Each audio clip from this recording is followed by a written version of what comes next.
Hello and welcome to Big Dash Knows. Big Dash knows what? New York Giants football. Let's go. Today's video is going to be another mock draft, but I'm going to do things a little bit differently. With all the news, with all the talks of free agency and possibly, not being able to sign Daniel Jones or Saquon Barkley, I wanted to do a mock draft a little bit differently, and I'm going to act like neither Saquon Barkley or Daniel Jones are on the roster, and I'm going to go ahead and do a mock draft acting like that. Now, we already know that the Giants are picking at 25, and most likely one of those top-end quarterbacks will not be available. So I'm not going to do any trades to try to trade up into the front of the draft to get one of these guys. I'm going to stay put, and I'm going to see how it plays out as if I need a running back and as if I need a quarterback, and we'll see how that plays out. You guys let me know what you guys think about this idea. I'm thinking about doing other scenarios, like I want to do a video where I'm focusing more on the offensive line, or I'm focusing more on the defense, and see how those mocks turn out at the end of the day. But let me know if you guys like those ideas, and if you do, I'll definitely get those videos out. But without further ado, let's get right into this mock draft. Okay, so again, this is going to be a 7-round mock draft, in case I didn't say it in the intro. Again, for the New York Giants, the scenario is the New York Giants are drafting we're not able to sign Daniel Jones, or we're not able to re-sign Saquon Barkley. A scenario that's probably not going to happen, because I believe that at least one of those guys are going to be back. But again, this is just a scenario. Let me know what you guys think, and let's go ahead and get this draft started. Let me make sure we have all our picks here, compensatories and the trade from Kansas City. Okay, let's go ahead and get this draft started. Okay. And again, this is going to be a very interesting draft, especially with free agency looking the way it's looking so far, especially with this situation with the Giants. So first pick is going to be pick 25. Let me see what the division rivals did. Miles Murphy, edge dropped to, Tanner McKee to the Washington Commanders. See what the Eagles did. Brian Branch, safety from Alabama. Okay, so some decent picks, nothing crazy. But with some of the names that I'm seeing, I think we're going to have a lot of picks available here in this first round. Yeah, already I'm seeing value. Zay Flowers is a position of need, but again, in this scenario, quarterback is also a position of need, and also running back is a position of need. Now, I'm seeing Zay Flowers right here. I like this pick a lot. I like this player. I think he comes in day one and could possibly be our top receiver. I can't call him a number one, but he can probably work his way into being a number one, down the line. But again, I like Zay Flowers a lot.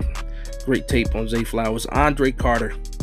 So right now, I'm picking between Zay Flowers. Those are the two names that stand out to me. Of course, we need a running back in this scenario.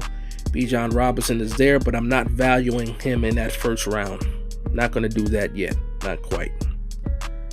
Okay.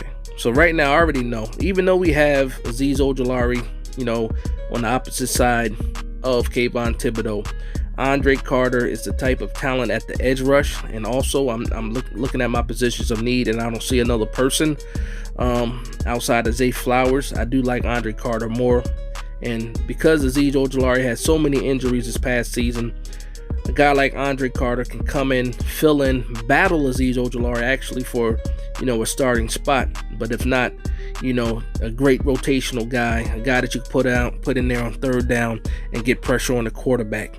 A NASCAR package, Andre Carter is the guy to go for. So I'm going to go ahead with Andre Carter with the first pick.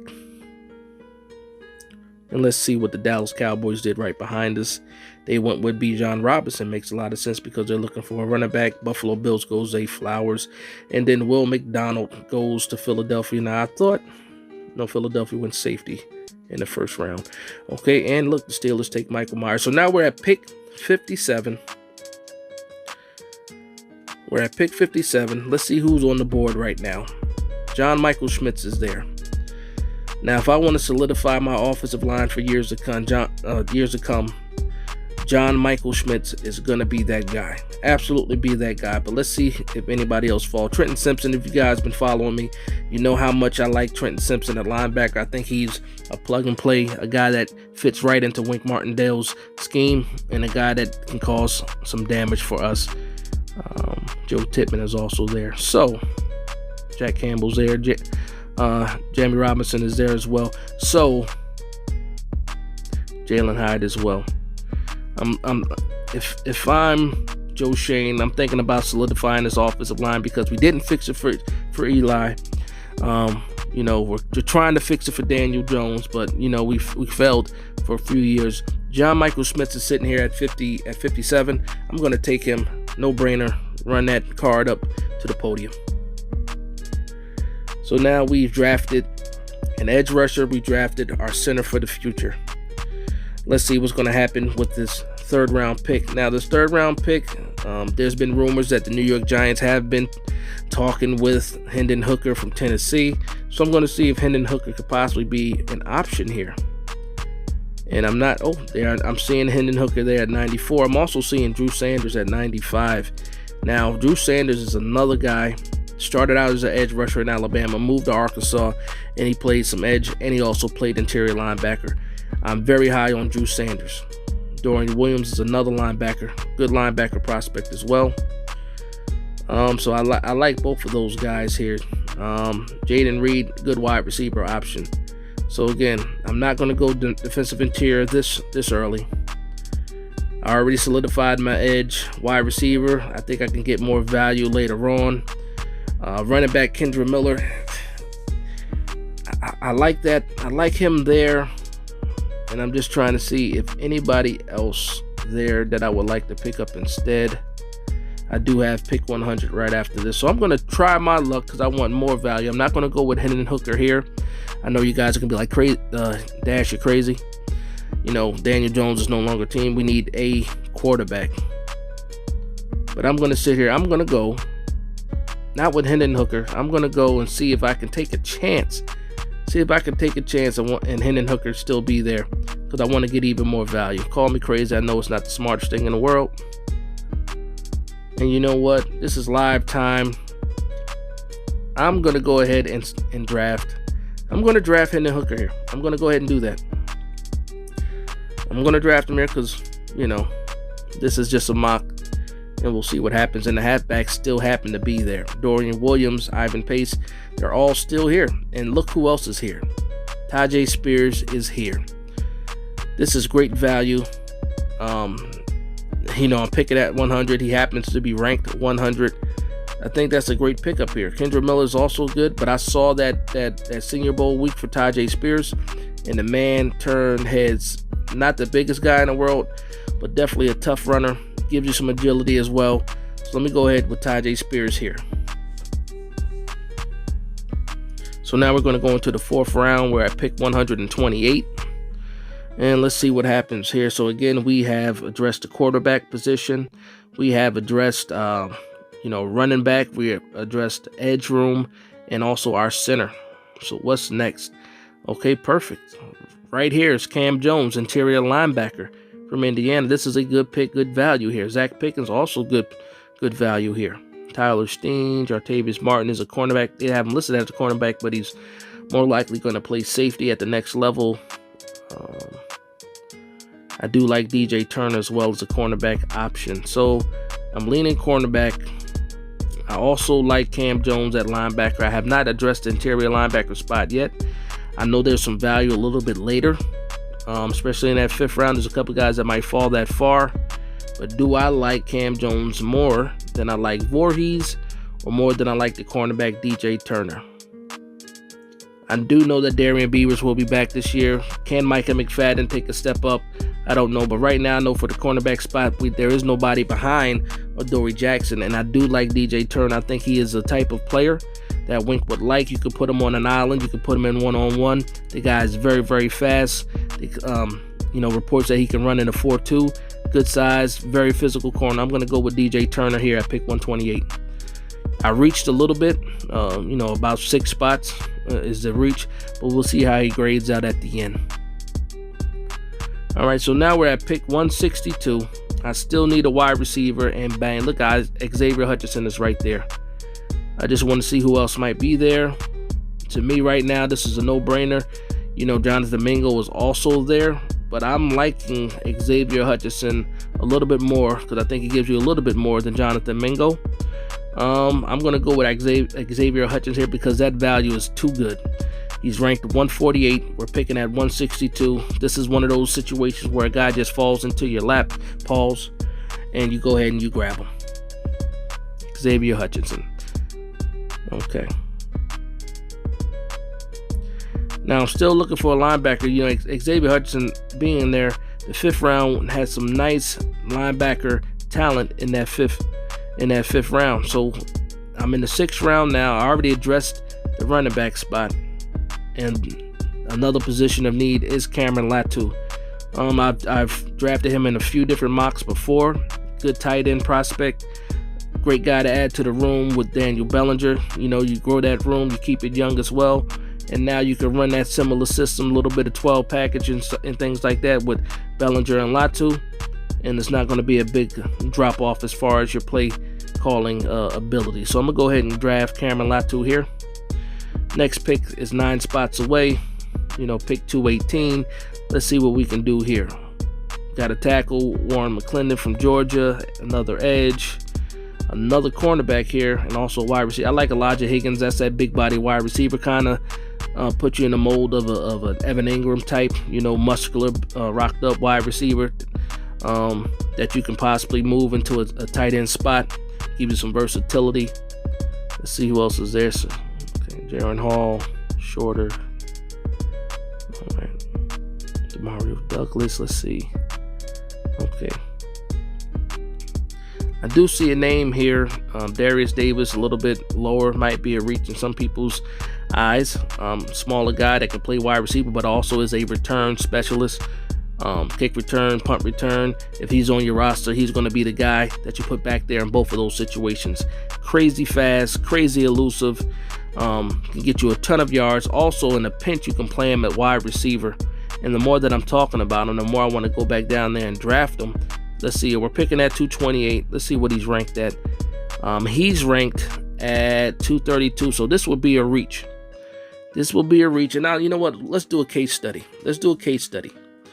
We're picking at 218. Darius Davis is at 232. I'll take a chance if I see somebody that I like even more that has a little bit higher value.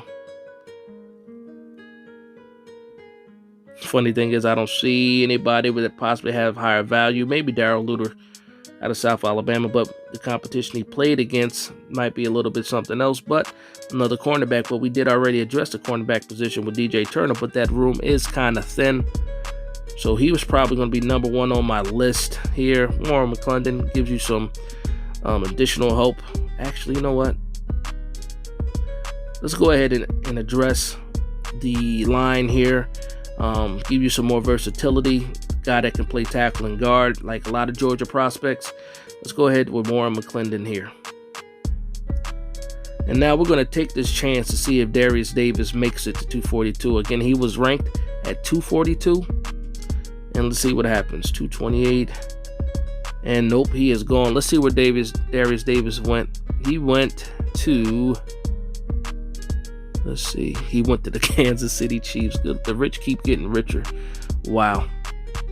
So we picked at 218, and then Darius Davis went early in the 7th to the Kansas City Chiefs. So, you know, this sucks a little bit, but again, that's what happens. Now, there's another wide receiver here, Jadon Hazelwood. Another big body wide receiver. Good value here, especially at pick 242, and another guy that's ranked 242. Let's see what else is there. I do like that wide receiver, though. I do like, you know what? I do like Jadon Hazelwood. Like I said, bigger body wide receiver. Let's go ahead with Jadon Hazelwood. Look at that. Get out of there. And go ahead and draft Jadon Hazelwood. All right, perfect. All right, so now we're at pick 245. 2 picks to go. We're looking for best player available. We're looking also for need. Filling out these special teams, things like that. And I'm looking at 2 safeties that can possibly do those things I do also like Dallas Daniels. Dallas Daniels is a guy that you can pick later on that can also give you those special team looks, like a Darius Davis, small school guy, HBCU guy. I'm going to go with the safety here, Brandon Hill out of Pittsburgh, and I'm going to see if Dallas Daniels gets picked up or if he's still there to be drafted. And he isn't. Where did that 2 times in a row, Dallas Daniels? He went to the Dallas Cowboys. So while we lost out and he went to pick right after, okay, so he didn't make it. He didn't make it to us. So let's see who else we have here. I just went safety. I'm regretting that I didn't pick up Dallas Daniels. I really thought we had a chance for him to be there at 254, but he wasn't. And now I'm going to go, finally, I'm going to address the defensive line, add some more depth there with Teron Vincent out of Ohio State. Good guy, powerful. Could possibly spell Dexter Lawrence if need be for a couple of snaps. So I'll go ahead and go with Teron Vincent. Okay, so let's see what the grade is going to be. Again, we draft with the scenario of Saquon Barkley and Daniel Jones not being New York Giants going into this draft, and let's see what the grade is. Okay, so right off the bat, I get a B+ with Andre Carter. I get an A with John Michael Schmitz, and a C+ with Hendon Hooker. Again, it's a little bit of a reach. We knew that with the knee injury. Could he have been there at pick 100? I didn't want to take the chance because I think at this point in the 3rd round, that's great positional value, especially for a quarterback, especially a guy with that talent. Tyjae Spears gave me a B-. DJ Turner, I reached a little bit for him, but I like his talent. I got a C for that pick. Xavier Hutchinson, Cameron and Latu, both A's. Warren McClendon, a B. Jaden Hazelwood, a B+, and then a C+ and a C+ for the last 2 picks in the 7th round. Not mad at all. Overall grade was a B+. And I'm happy with that. Again, this is just a video with a scenario that, you know, Daniel Jones and Saquon Barkley are not Giants anymore. Hopefully that does not happen. Again, I see at least one of those guys coming back to the Giants. But again, if you like these type of videos, these type of mocks where I'm putting in a scenario, maybe I'll do another one, addressing the offensive line, or one that favors the defense more. You guys let me know in the comments down below what you like to see. But again, I want to thank you guys for vibing with me. Please like, comment, and subscribe. And from one Giants fan to another, this is Big Dash Knows, Big Blue Nation. Let's go.